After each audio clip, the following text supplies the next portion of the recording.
New Orleans Saints are back on track after a 34-0 win over the New England Patriots in Week 5. So is all well in Saints land?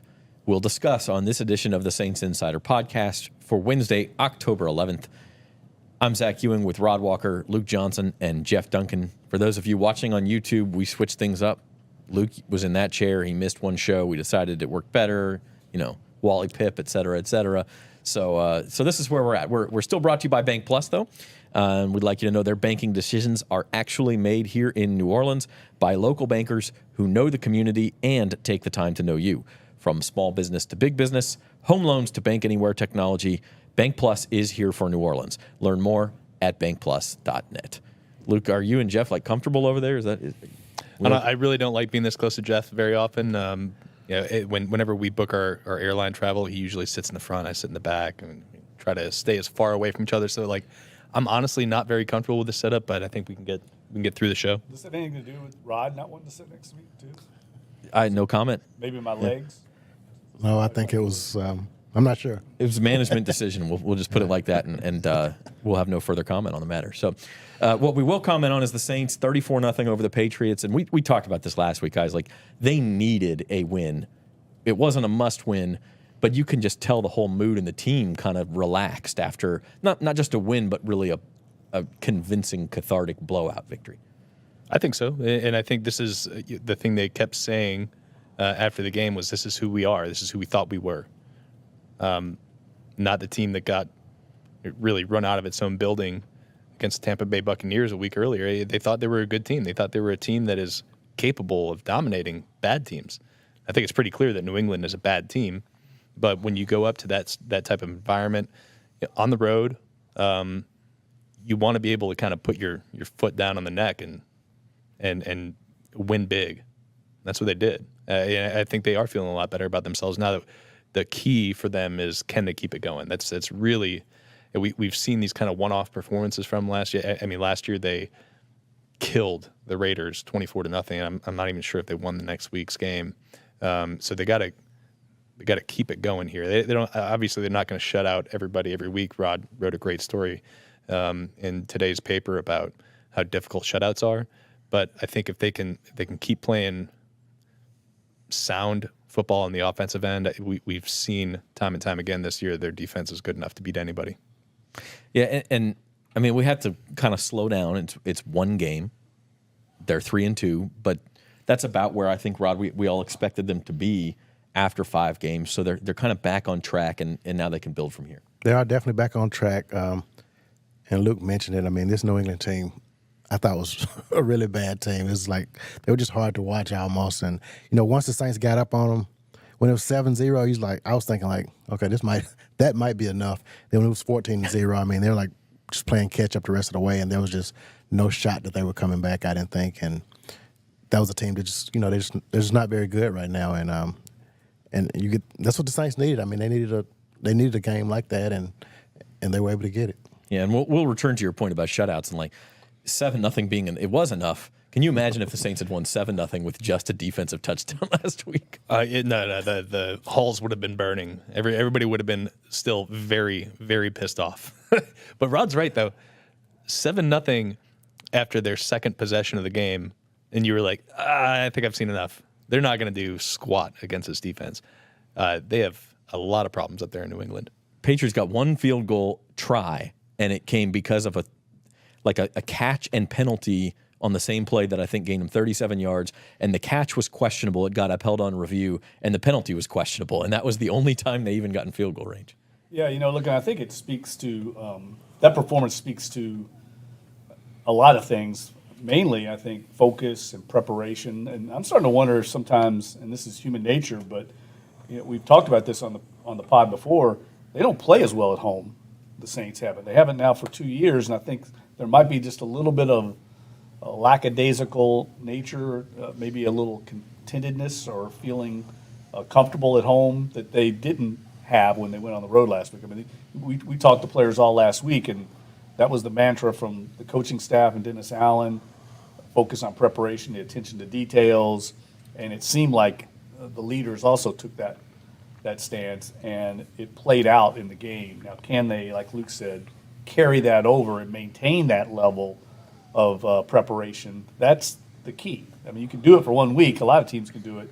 Can you keep doing it over the course of a 17-game season? I think that's the challenge to sustaining this. So we've gone from this like chaotic week. I mean, a week ago we were sitting here talking about how Pete Carmichael could get fired or demoted, and Dennis Allen needs to do something to keep the target off of his own back. And now everything seems like it's calmed down from one win. But aren't we just one bad performance away from being right back where we were a week ago? I would say so. I think if this team goes out and lays an egg against the Texans on Sunday, I think we're right back at square one or square zero, whatever square you want to call it. So yeah, I mean, it was just one game, and it was against a really bad team. So I just think this team needs to come out and try to stack some of these performances like the one they had, against the Patriots. I mean, obviously, if they're going to do that, it's going to start with the defense. And Rod, I'll come back to you because you did write that column about the shutouts. This is their third shutout in the Saints. What was it, 26 games? Yeah, 26. Which doesn't sound like a lot, but that's more than pretty much every other team in the NFL during that stretch. I think it was the Commanders. You talked about the Washington franchise hasn't had a shutout in more than a decade.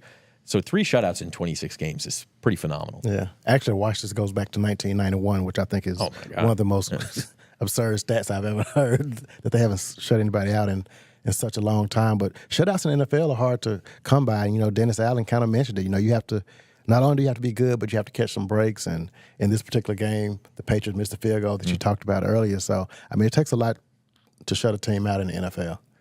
And they don't have to pitch shutouts, as you said, Luke, but they have to if they're going to win games and be successful this season, it's got to be that defense that we saw in New England and not really the defense we saw against Tampa Bay. Yeah, and I think we can fairly expect maybe not the defense that we saw in New England, right? Like we said, it's really hard to have that kind of day. But I think we can expect the team we've seen 4 out of 5 games so far, right? We were looking back through the numbers. They're top 10 in basically everything right now. Red zone, pass defense, run defense, scoring. You look at the advanced metrics, they're top 10 in success rate on both against the run and the pass. They're top 10 in EPA per play, which is, those are signs of a good defense. And we haven't seen this team play really elite quarterback play yet. I think out of all the quarterbacks they've faced, you could say, man, who is the best quarterback the Saints have faced? Baker Mayfield? I guess. Maybe? Or Jordan Love? It's right. Okay, so it's not Mac Jones. So they haven't been super tested yet. I think they're going to get a good test this week. C.J. Stroud has been very good. I think he's got 7 touchdowns against no interceptions. I think the Texans are currently number 3 in the NFL in pass offense. We're going to see exactly how good they are this week, right? But I think for me, this all starts with how good they've been up front. It was a huge problem for them last year, stopping the run. And, again, this is the same sort of thing. We haven't seen him go against a lot of superstar backs. They went up against Derrick Henry in week 1. He didn't have a great game. But I think he still averaged about 4 yards a carry. As long as they are keeping teams in these bad 3rd and long situations, I think that's why we saw this team have so much defensive success in the past 5 years. They were so good against the run. And those situations, that's where Dennis Allen really shines, where you can bring that NASCAR package on, where they've got basically 4 pass rushers on the field, and you've got a really deep secondary that is going to take advantage of when these pass rushers get home and hit the quarterbacks and throw these kind of fluttering balls like we saw on the pick 6. Carl Granderson coming around on a stunt, nails Mac Jones, ball wobbles in the air, Tyrann Mathieu picks it off. That's like the hallmark of the Saints defense.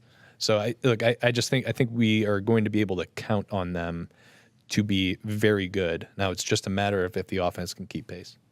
And I think they found the formula in New England too. I mean, this was kind of what Dennis Allen wanted all along. Like Luke said, lights out defense, good special teams, and then just enough offense. Don't shoot yourself in the foot. Don't turn it over. And every once in a while, Derek Carr make a big play and lean on Alvin Kamara and his dynamic playmaking ability. That's kind of how this team's going to win. They're not going to be a 30-point-a-game scoring offense. That's just not what they're built to do. That's not what Dennis Allen wants to do. But they don't have to. If they can just kind of get in the 20s, I think they're going to win most of the games they play. And they should against this lineup of quarterbacks they're playing. I mean, Yeah. who we got next year? You got C.J. Stroud's a rookie. Then you get Trevor Lawrence. They've been up and down. And then, Gardner Minshew, Minshew. yeah. I mean, it's no end in sight of inexperienced or unproven quarterbacks. So it's not murderer's row. What is it like? It's like Shoplifter's row. I was going to say like feather pillow row, but I don't know if it's. I mean, the Saints by some metrics have faced the weakest schedule in the NFL. So let's keep it in perspective. They've only I think they've actually been outgained by like 0.1 yards per play or per game or something like that. It's very close to even. So as good as the defense has been, the offense has still struggled. And that's not to say that this was totally unexpected. We talked about in the preseason the offensive line was a work in progress, and we've seen some progress, right? Like I think this past Sunday was easily their best game. Were they elite? I'm not sure New England posed enough of a challenge for us to say they were elite, but it was clearly better than what we'd seen the first few weeks. Yeah, look, they ran the ball a lot better. There's no question. Pass protection was better. But it's just so hard to evaluate because New England was so bad. I mean, they were bad in all phases of that game. And it looked like, talking to some of the New England writers, they made some good points about, like, this team's got a lot of mercenary kind of free agents that they haven't brought in the past, and they're collecting checks and almost have checked out on Belichick. So I don't know. It's hard for me to really gauge. I think Luke makes a good point. You're going to get the exact opposite this week. You've got a young coach, a new coaching staff, and a lot of enthusiasm. So these guys are going to be bought in for the Texans. Now, they're probably still a year or two away, but it's not going to be about effort and intensity this week. I mean, you got a team that's trying to prove itself every week they go out there. That's not the case in New England. So I think we'll get a better gauge this week. To your point, though, I do think the offensive line now is strung together two of their best games this year, and they're continuing to get a little bit healthier. They had their regular starting five in there this past week. I think Trevor Penning has, after all the hand-wringing we had in the first 2 weeks of the season, I think he's actually played pretty well these last 3 weeks here. So I think they are really on the up, and if they can continue to kind of get this ground game going a little bit, I think we see the impact it has on the game. Derek Carr was talking about that 30-yard completion he had to Kendra Miller. Yeah, that was a play-action pass, and the linebackers got sucked up. They saw it was a pass play. They started drifting back as fast as they could to get back in the passing lanes, and they lost track of the guy who the pump or the play-action fake went to completely. Caught it in the flat, and there was nobody in front of him, gained 30 yards. So that's there's those small little aspects of this offense that really start to take off if the line is playing well and they're able to get the run game going and they're able to protect Derek Carr. 2 sacks this past week. One of them you were counting in the press box. It was like 5 seconds that he held the ball. Yeah. They're doing pretty well. Yeah, and I mean, I think to your point, it's football 101, right? Like you have to have good offensive line play. Pete Carmichael didn't do anything crazy different, Rod, but what he did get was good offensive line play, and that and maybe got the running game going, all those sorts of things, and all of a sudden, all those plays he calls look better without him really changing a lot. Yeah, I mean, the running game is something that, we've talked about that on here for several weeks. They finally were able to get, Alvin Kamara had, 80-something yards, I think, and just being able to do that just makes life so much simpler for this offense. Dennis Allen did talk about, they had some issues still with the pre-snap penalties. We saw some of those, and Dennis Allen kind of mentioned that was, he said they were doing a little bit more motion this week, and he thought that's what attributed to that, but other than that, I don't think they didn't do a whole lot of, different things on play. I think they just, I kind of talked about execution last week. This week they actually executed. So yeah, I mean, it really was a stark difference, and it extends to special teams too. I want to give a mention to Blake Grupe, who had a shout out Blake. Yeah, 54-yard and 53-yard field goal, and both of them looked like they would have been good from 60. I mean, they were easily good. So he was NFC Special Teams Player of the Week. That's right. Is that right? Yeah, just announced this morning. So, shout out to Blake. And all of a sudden, things look a little bit better. You have a chance to go to 4-2. Dunk, you talk about the Texans, but as we kind of spin things forward, yeah, they're more enthusiastic. This is a team you feel like you should be able to go in there and beat. Yeah, I think they're more talented than the Texans, I think, across the board. But again, they're going to have to bring it. They're going to have to maintain that focus. We talked about the attention to detail, and that certainly applies to the offensive line play. The Saints did a good job of picking up a lot of these exotic looks that Bill Belichick's defense will throw at teams. That wasn't a problem this past week. They're going to face a very similar type of aggressive defense. DeMeco Ryans is excellent defensive coach, and they'll throw some wrinkles, but they're not that talented. And they're a year or two away, I think, from being a contender. But if they don't, we've seen this team isn't talented enough to just go out there and go through the motions against the Texans. And I don't think they will. I mean, this game could be one of those turning point games that we look back on and say, yeah, this is where they found their formula, found their confidence, and start to believe in what they're doing. And we talked about that on the pod last week. It was a big game for the coaching staff going against Bill Belichick and his staff. I thought they delivered.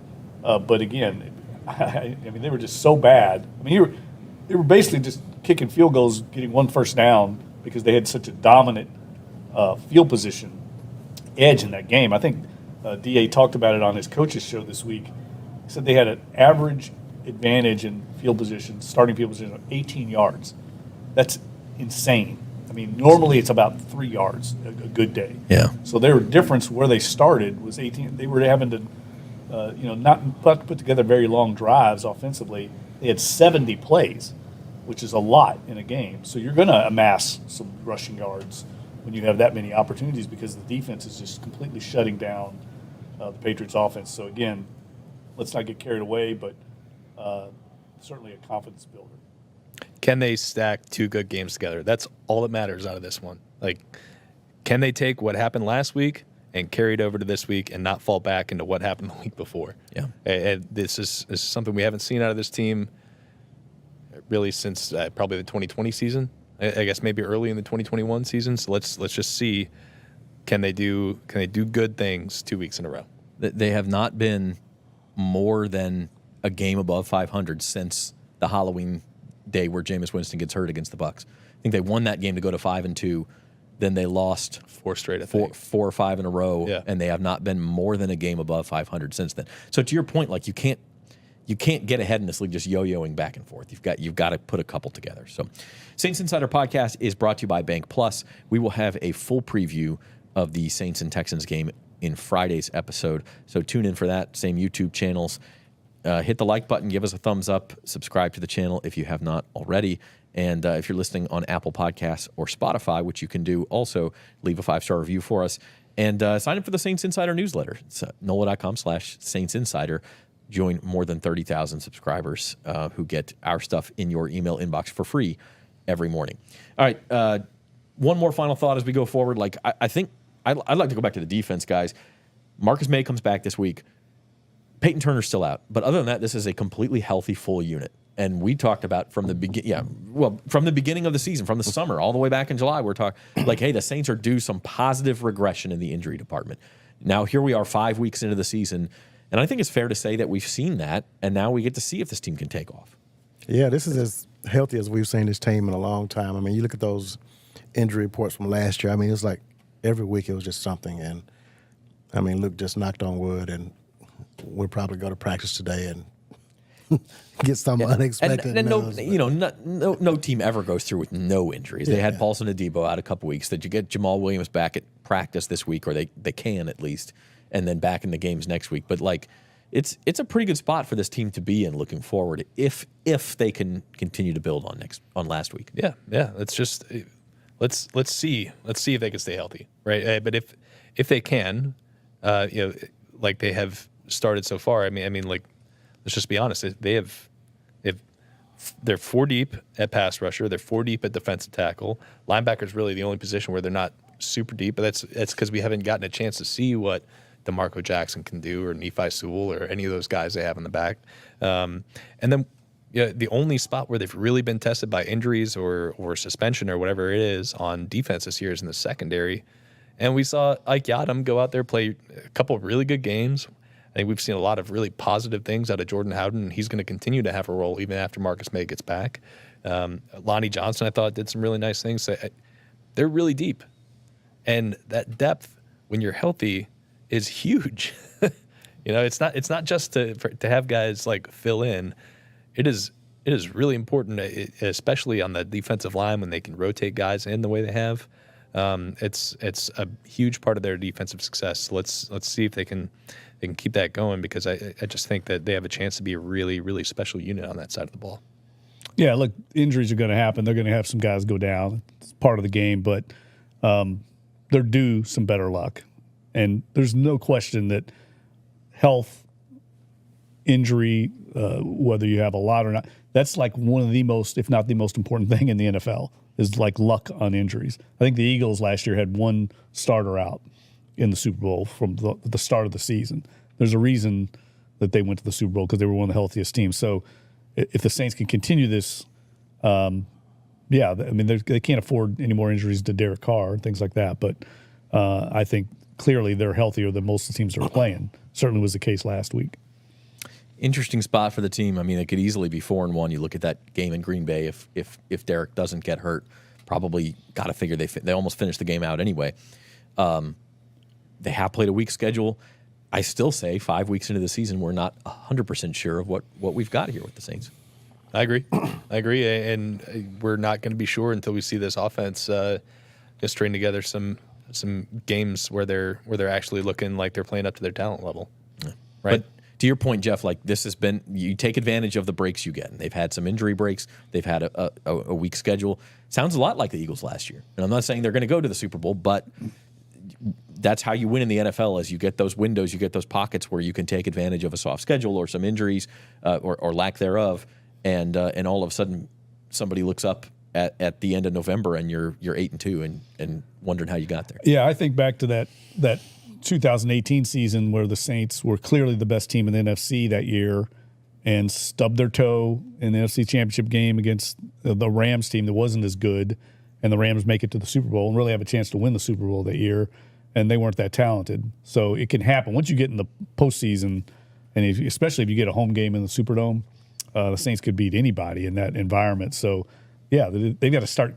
They can't afford any more Bucs games. They can't afford those kind of goose eggs. They've got to bring it every week. They're not that talented. I mean, we watched the 49ers together.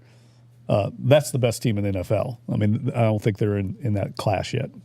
Yeah. Although, and Rod made this point, I think, on Twitter too, that they actually did as well against that 49ers offense as anybody has over the past two seasons. Now, granted, Brock Purdy was not starting in that game. It was Jimmy Garoppolo.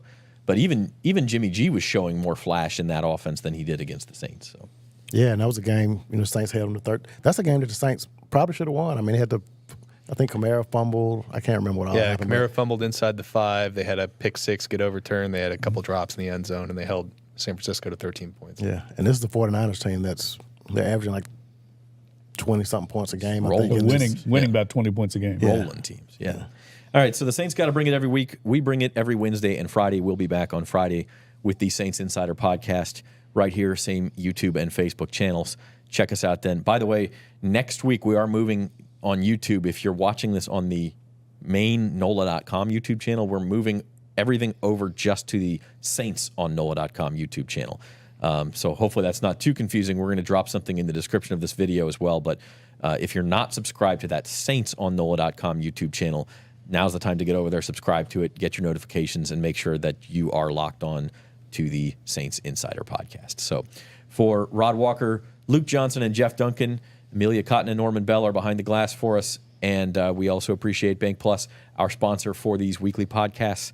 This has been the Saints Insider podcast, and we'll see you Friday, everybody.